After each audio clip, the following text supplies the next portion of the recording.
जी राम राम। कल भर रहे थे ना, परसों उससे आगे वाले हैं ये। इसमें महत्वपूर्ण शिक्षा से सत्संग की कुछ सार बातें, सत्संग की बातें हैं। परसों भरी थी मैंने। इसमें तो 82-83 आज आगे से भरती हूँ। 82-83 नंबर हो गए थे, नंबर 84 से भरती हूँ। आसक्ति वाले पुरुष मन के अनुकूल होने पर राग और हर्ष तथा प्रतिकूल होने पर द्वेष और दुख होता है। निंदा स्तुति आदि सुनकर जरा भी हर्ष शोक राग आदि विकार नहीं होने चाहिए। नंबर 86 कल्याणकामी मनुष्य को उचित है कि मान और कीर्ति कलंक के समान समझे। क्या कीर्ति में बड़ाई, हमारी कोई बड़ाई कर दे तो हम कितने राज्य जावा सा ना। इसमें लिखा अपना कलंक का समान समझना चाहिए। बड़ाई सुनो तो और से सुनो, अपनी नहीं। हर समय संसार और शरीर को काल के मुख में देखे। नंबर 88 मरुभूमि में जल दिखता है, वास्तव में है नहीं। इसलिए कोई भी समझदार मनुष्य प्यासा होते हुए भी वहाँ जल के लिए नहीं जाता। इसी प्रकार संसार के विषयों में भी सुख प्रतीत होता है, वास्तव में है नहीं। ऐसा जानने वाले विरक्त विवेकी पुरुष की सुख के लिए उनमें प्रवृत्ति नहीं होती। 89 नंबर आ गया। जीवन मुक्त ज्ञानी महापुरुष की दृष्टि में संसार स्वप्नत है, इसलिए वे संसार में रहकर भी संसार के भोगों से लिप्त नहीं होते। जीते हुए ही जो शरीर को मुर्दे के समान समझता है, मनुष्य जीवन मुक्त है। अर्थात जैसे प्राण रहित होने पर शरीर से संबंध नहीं रहता, वैसे ही प्राण रहते हुए भी जिसका शरीर से कोई संबंध नहीं, वही जीवन मुक्त महाविदेही है। नंबर 91 श्रद्धालु मनुष्य के लिए तो महात्मा का प्रभाव माने जितना थोड़ा है, क्योंकि महात्मा का प्रभाव अपरिमेय है। नंबर 92 महापुरुषों के प्रभाव से भगवान की प्राप्ति होना, यह तो एक अलौकिक प्रभाव है, तथा संसारिक कार्य की सिद्धि होना परलौकिक प्रभाव है। महापुरुषों की चेष्टा उनके तथा लोगों के प्रारंभ से होती है, और लोगों की श्रद्धा प्रेम तथा ईश्वर आज्ञा से भी होती है। नंबर 94 सरस्वत जाए तो भी कभी किसी निमित्त कहीं से कहीं किंचन मात्र से पाप न करे, न करवावे, और उसमें सहमति हो। नंबर 95 पैसे न्याय से ही पैदा करे, अन्याय से कभी नहीं। चाहे दुखी हो मरना पड़े, ईश्वर की भक्ति और धर्म को कभी छोड़े ही नहीं। प्राण भले ही चले जाए, धैर्य क्षमा मनोनिग्रह अस्ते बाहर भीतर की पवित्रता, ज्ञान इंद्रिय निग्रह, सात्विक बुद्धि, अध्यात्म विद्या, सत्य भाषण और क्रोध न करना, ये 10 सामान्य धर्म के लक्षण हैं। नंबर आ गया 98 विपत्ति में भगवान की समृद्धि बनी रहे, इसलिए कुंती ने भगवान से निरंतर विपत्ति के लिए प्रार्थना की। पांडवों ने अपने निम्न श्रेणी के राजा विराट की नौकरी स्वीकार कर ली, पर धर्म का किंची मात्र भी त्याग नहीं किया। महाराज युधिष्ठिर ने सौरव को ठुकरा दिया, पर अपने उस अनुगत कुत्ते का भी त्याग नहीं किया। नंबर आ गया 101 स्वार्थ का त्याग समान व्यवहार से भी श्रेष्ठ है, इसलिए निस्वार्थ भाव से सबकी सेवा करनी चाहिए। क्षत्रिय के लिए पतिव्रत धर्म ही सबसे बढ़कर है, इसलिए भगवान को याद रखते हुए पति की आज्ञा का पालन विशेषतः करना चाहिए, विशेषकर खासकर, और पति के और बड़ों के चरणों में नमस्कार करना और उन सब की यथा योग्य सेवा करनी चाहिए। दूसरे को दुख पहुंचाने के समान कोई पाप नहीं और सुख पहुंचाने के समान कोई धर्म नहीं। इसलिए हर समय दूसरों के हित के लिए प्रयत्न करना चाहिए। कुटुंब, ग्राम, जिला, प्रांत, देश, द्वीप, पृथ्वी और त्रिलोकी तक उत्तर वाले के हित के लिए पूर्व लोक में हित कर त्याग कर देना चाहिए। किसी के भी दुर्गुण दुराचार का दर्शन, श्रवण, मनन और कथन नहीं करना चाहिए। किसी में अगर कोई दुर्गुण है तो उसको हमने ना तो देखना चाहिए और ना सुनना चाहिए और ना उसकी किसी को कहना चाहिए कि उसमें ये है, देखो ना ये कर दिया, यो कर दिया।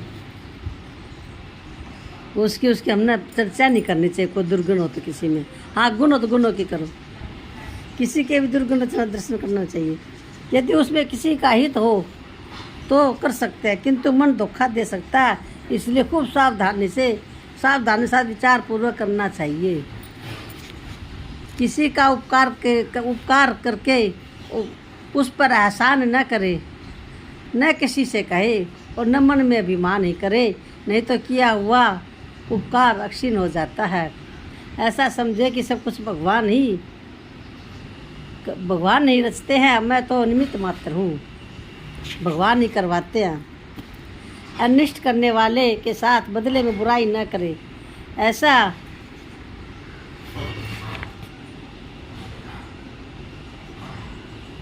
ना कर दे कि क्योंकि प्रति हिंसा का भाव रखने से मनुष्य दोष का भागी भी होता है। अपने साथ अगर कोई बुरा कर देना तो उसका बुरा हमने नहीं करना चाहिए। यदि अनिष्ट करने वाले को दंड देने से उसका उपकार हो तो ऐसी अवस्था में उसे दंड देने में दोष नहीं। अगर हमारे साथ कोई अनिष्ट करता है ना तो उसको हम दंड दे दें।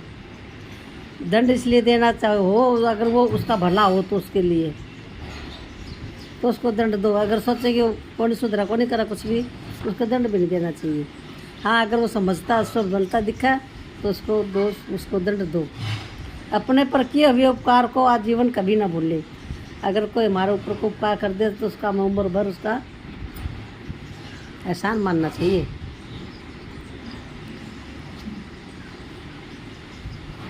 अपने द्वारा किसी का नष्ट हो जाए तो सदा उसका हित ही करता रहे, जिससे कि अपने किए हुए अपराध को वह हम अपने से भूल जाए। यही उसका असली प्रायश्चित है। अगर हमें पर किसी का कुछ भी गलत काम हो जाए ना, किसी को दुख दिया जावे, किसी का कुछ हड़ लिया, उसके चालाकी से कुछ भी ले लेवा, तो उसका हमेशा हमने भला करना चाहिए ताकि वो भूल जावे किसी मेरे साथ क्या किया था। मन और इंद्रियों को इस प्रकार वश में रखना चाहिए कि जिससे वे व्यर्थ और पाप के काम में न जाकर जहाँ हम लगाना चाहते हैं उसी भगवत प्राप्ति के मार्ग पर लगी रहे। नंबर 113, ब्रह्मचर्य के पालन पर हरेक मनुष्य को विशेष ध्यान रखना चाहिए। काम की उत्पत्ति संकल्प से होती है। सुंदर, जवान, सती और बालक आदि के संग से ब्रह्मचर्य का नाश होता है।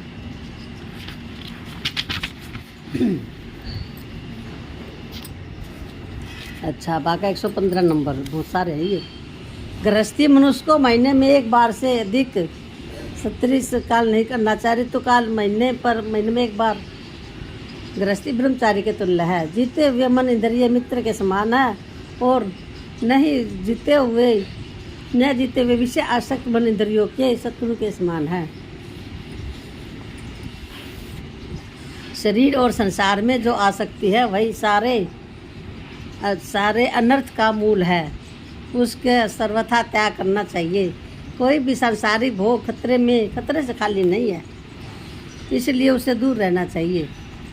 कंचन, कामनी, मान, बड़ाई, ईर्षा, आलस्य, प्रमाद, ऐस, आराम, भोग, दुर्गुण और पाप को साधन में महान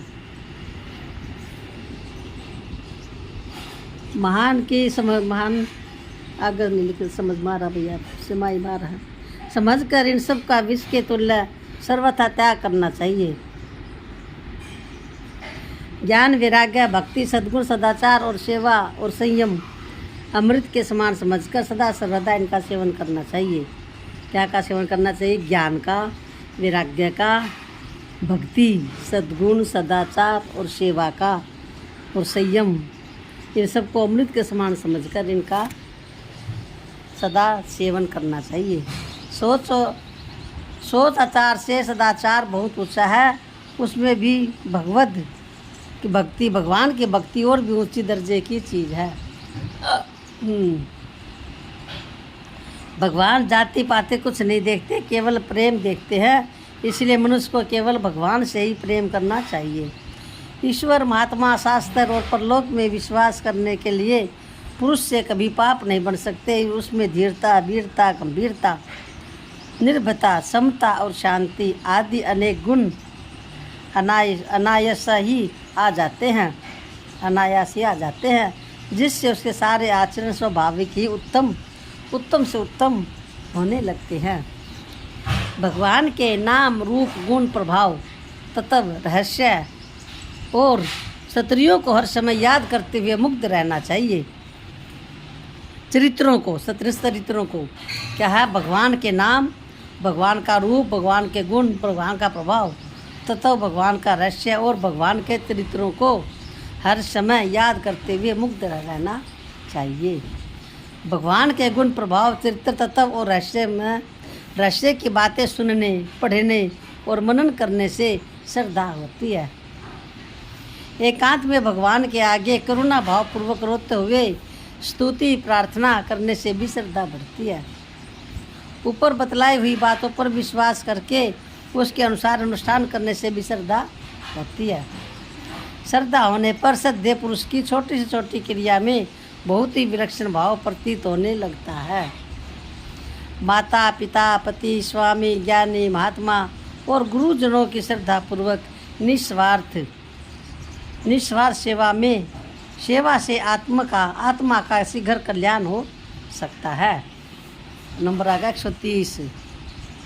निष्काम कर्म और भगवान के नाम जप से, धारणा और ध्यान से एवं सत्संग और सब अध्याय से मल, विक्षेप और आवरण का सर्वथा नाश होकर भगवत प्राप्ति शीघ्र हो सकती है। 131। शीघ्र कल्याण चाहने वाले मनुष्य को परमात्मा की प्राप्ति के सिवा और किसी भी बात की इच्छा नहीं रखनी चाहिए, क्योंकि उसके सिवा सब इच्छाएं जन्म मृत्यु रूप संसार सागर में भ्रमाने वाली है। 132। परमात्मा की प्राप्ति के लिए मनुष्य को अर्थ और भाव के सहित शास्त्रों का अनुशीलन और एकांत में बैठकर जप, ध्यान तथा अध्यात्म विषय का विचार नियम पूर्वक नित्य ही करना चाहिए। 133। अनिच्छा या परीक्षा से होने वाली घटना को भगवान का भेजा हुआ पुरस्कार मान लेने पर काम, क्रोध आदि शत्रु पास नहीं आ सकते, जैसे सूर्य के सन्मुख अंधकार नहीं आ सकता। भर 1 2 3 4 6 7 140 तक है। 134। जीव ब्रह्म और माया के तत्व को समझाने के लिए एकांत में बैठकर विवेक और वैराग्य युक्त चित्त से नित्य प्रति परमात्मा का चिंतन करते हुए आध्यात्म विषय का विचार करना चाहिए। 135। जिसने ईश्वर की दया और प्रेम के तत्व रहस्य को जान लिया, उसकी शांति और आनंद की सीमा नहीं रहती। जो अपने आप को ईश्वर के अर्पण कर चुका है और उस ईश्वर पर ही निर्भर है, उसकी सदा सर्वदा सब प्रकार से ईश्वर रक्षा करता है। इससे वह सदा के लिए निर्भय पद को प्राप्त हो जाता है। 137। प्रेम पूर्वक जब सहित भगवान के ध्यान का अभ्यास, श्रद्धा पूर्वक सत्पुरुषों का संग, विवेक पूर्वक भाव सहित सत्शास्त्रों का स्वाध्याय, दुखी अनाथ, पूज्य जन तथा वृद्धों की निस्वार्थ भाव से सेवा, इनको यदि कर्तव्य बुद्धि से किया जाए तो ये एक एक साधन शीघ्र कल्याण करने वाले हैं। भगवान बहुत बड़े दयालु और प्रेमी हैं। जो मनुष्य इसका तत्व समझ जाएगा वह भगवान के शरण होकर शीघ्र ही परम शांति को प्राप्त हो जाएगा। 139। सर्वत्र भगवत भाव के समान कोई भाव नहीं है और सर्वत्र भगवत भाव होने से दुर्गुण और दुराचारों का अत्यंत अभाव होकर सद्गुण और सदाचार अपने आप ही प्राप्त होते हैं। 140। वस्तु मात्र को भगवान का स्वरूप और चेष्टा मात्र को भगवान की लीला समझने से भगवान का तत्व समझ में आ जाता है। ये थी क्या थी भला ये थी सत्संग की कुछ सार बातें। कुछ मैंने परसों भरी थी। एक कैसेट वो भी 14-15 मिनट का था, 16 मिनट का, और शायद ये भी 15 मिनट का हो गया। देखना सुनोगे तो बड़ा अच्छा लगा। सत्संग की बात है ये, अपने ऊपर तो रहा।